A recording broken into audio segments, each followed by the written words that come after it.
Hello everyone, Radhe Radhe. आप सभी का हमारे चैनल में बहुत बहुत स्वागत है।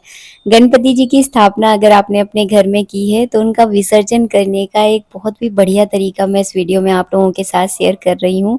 अगर आप हर साल विसर्जन करते हैं लेकिन आपने इस विधि से कभी नहीं किया होगा, जो विधि मैं आप सबके साथ शेयर कर रही हूँ, तो आपको क्या करना है, कोई भी एक बड़े बर्तन में जल भर लेना है और जल एकदम साफ होना चाहिए, मतलब शुद्ध जल होना चाहिए। स्नान करने वाले गंदे बर्तन का आप यूज़ ना करें। तो ये जो एकदम टंकी डायरेक्ट मोटर का पानी जो है ना इसके अंदर आता है। बाल्टी मैंने अपने अच्छे जो जिस बर्तन में से हम लोग पानी पीते हैं ना उस बर्तन का मैंने यहाँ पे यूज़ किया है। नहाने धोने के बाल्टी वाल्टी का भी यूज़ ना करें, इस बात का ध्यान रखें। तो बस इसको मैंने शुद्ध जल से भर लिया है। चलिए मैं आपको दिखाती हूँ कि विसर्जन सही तरीके से कैसे किया जाता है।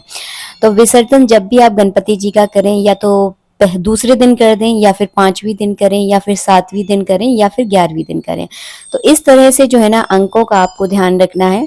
और मैं कब करती हूँ ये भी मैं आपको बता दूँ। मैं हमेशा जो है ना 11 के दिन, डोल 11 के दिन या 14 के दिन जो है ना गणपति जी का विसर्जन करते हैं। और इस बार कब करने वाले हैं ये हमें नहीं पता है। वैसे गणपति जी का विसर्जन जो है ना कभी होता नहीं है। वो गणपति जी का विसर्जन हम इसीलिए करते हैं क्योंकि जो हम गणपति जी लाते हैं ना 10 दिनों के लिए अपने घर में, वो मिट्टी के गणपति होते हैं। किसी कारणवश दिवाली की साफ सफाई या अन्य किसी कारणवश कहीं चटक ना जाए, ये मूर्ति खराब ना हो जाए, इस वजह से इनका विसर्जन किया जाता है। क्योंकि गणपति जी हमारे घर के विघ्नहर्ता है, उनका विसर्जन कभी नहीं होता है। तो क्या करना है, विसर्जन से पहले मैं उनका सूक्ष्म पूजन करती हूँ। जैसे मैंने जल चढ़ा दिया है, चंदन लगा दूंगी, चावल लगा दूंगी, और हाँ, सिंदूर गणपति जी पर जरूर लगाया जाता है। तो मैं रोज सिंदूर लगाती हूँ, जैसे कि पूजा में मैं आप लोगों के साथ शेयर भी कर चुकी हूँ। इसके बाद आपको दूबा जो है ना गणपति जी की पूजा में जरूर जरूर चढ़ानी है। तो यहाँ पे जो है ना मैं 21 दूबा का रोज पुंज बनाती हूँ, डेली उनको जो है ना अर्पित करती हूँ। हमारे बेटा भी जो है ना डेली गणपति जी को अर्पित करता है। और जिस दिन गणपति जी की विदाई होती है उस दिन अच्छा सा भोजन उनको जरूर खिलाना चाहिए, मतलब अच्छे से भोजन का भोग उनको लगाना है। इसके बाद मैंने एक छोटा सा लाल कलर का कपड़ा लिया है, इसमें एक लड्डू का टुकड़ा या पूरा लड्डू भी आप रख सकते हैं, और थोड़ी सी दूबा और 1 रुपए का सिक्का कलदार जो है ना गणपति जी के साथ रखा जाता है। देखिए, जब हमारे यहाँ कोई मेहमान आता है तो उनके खाने पीने की साथ में व्यवस्था करके दी जाती है ना, और साथ में कुछ ना कुछ दक्षिणा भी दी जाती है। तो बस उसी भाव से आपको लाल कपड़े में ये सारा सामान बांध के जो है ना गणपति जी को समर्पित कर देना है। इसके बाद जो है ना हमेशा मैं गणपति के विसर्जन से पहले हवन जरूर करती हूँ।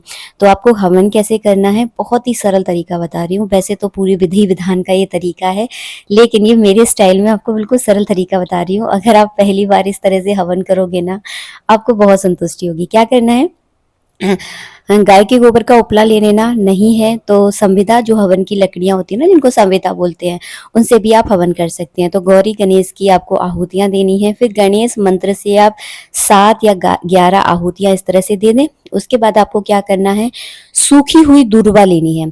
हम गणपति जी पर रोज दूबा चढ़ाते हैं, 2-3 दिन बाद वो सूखी जाती है, तो उसको संभाल के रख लेना। 21 दूबा का पुंज बनाना और उसको जो है ना घी में डुबोना है। तो देखिए, इस तरह से 21 दूबा ली है मैंने, और इसको घी में डुबोकर जो है ना इसकी आहुति जो है ना इस तरह से दी जाती है, जो मैंने आपको वीडियो में दे के दिखाई है।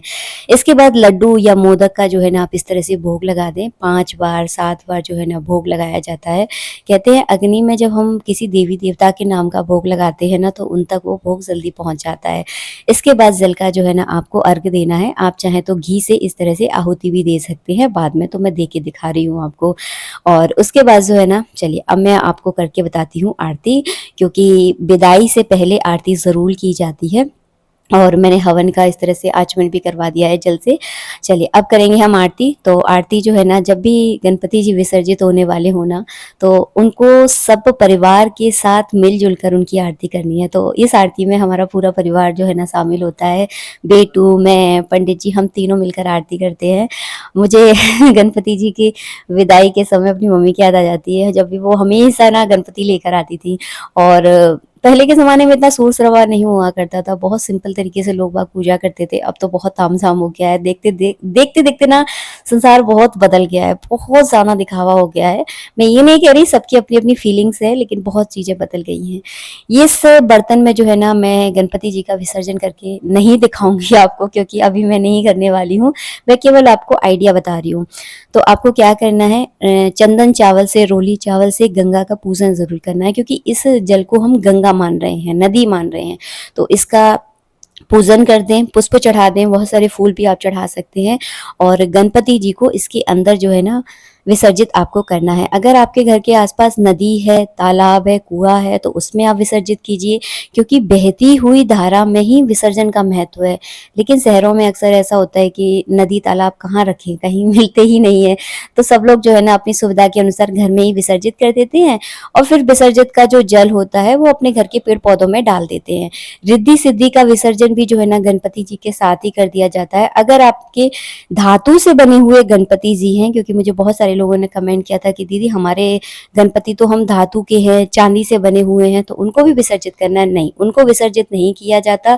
मैंने आपको शुरू में ही बोला है, गणपति जी पर विसर्जन के चावल भी नहीं छूटते हैं और गणपति जी का घर से विदाई की ही नहीं जाती है। केवल मिट्टी की जो हम मूर्ति लेकर आए हैं उनका विसर्जन किया जाता है, क्योंकि वो कहीं टूट फूट ना जाए, इस वजह से गणपति जी को अपने घर से कभी नहीं विदा किया जाता। उनको तो हमेशा कहा जाता है कि आप तो यहीं रहो, केवल हम इस मिट्टी की जो मूर्ति लेकर आए हैं इसकी विदाई कर रहे हैं।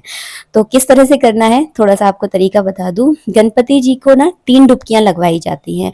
तो आपको मूर्ति उठानी है और जनेऊ और कलावा उनको पहने रहने दें, हटाए ना, और इस तरह से जो है ना 3 डुबकियां जो है ना लगानी है और तीसरी डुबकी में जो है ना उन्हें अंदर इस तरह से छोड़ देना है।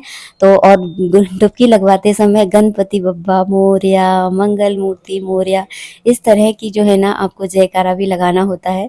तो इस तरह से जो है ना गणपति जी को विसर्जित किया जाता है। अगर आपने कलश स्थापना की है तो कलश का क्या करना है। मैंने तो खैर कलश स्थापना नहीं की थी, लेकिन अगर आपने की है तो कलश का जो नारियल होता है उसे प्रसाद के रूप में फोड़कर अपने परिवार वालों में बांट दें। कलश के जो पत्ते हैं उसे साथ में विसर्जित कर दिए जाते हैं, गणपति जी के साथ ही आप विसर्जित कर दें। और जो हमने पोटली बनाई है इसे गणपति जी के साथ ही आप रखें, इस बात का ध्यान रखें, इसको छोड़ मत देना, वरना अगर रास्ते हमारे गणपति जी को भूख लगी फिर वो क्या करेंगे। इसीलिए तो रखी जाती है ये पोटली, तो उनके साथ ही जो है ना ये पोटली विदाई की जाती है। आशा करती हूँ आपको वीडियो पसंद आया होगा। वीडियो अच्छा लगा है तो प्लीज़ लाइक कीजिएगा। मिलेंगे आप सबसे नेक्स्ट वीडियो में। और जिस दिन गणपति जी की विदाई होती है उसी के 1 आध घंटे बाद आप इस चौकी को हटा दें। जो भोग के प्रसाद का लड्डू वगैरह है उसको सभी परिवार वालों में बांटें। मिलेंगे नेक्स्ट वीडियो में। आज के लिए इतना ही। जय श्री राधे।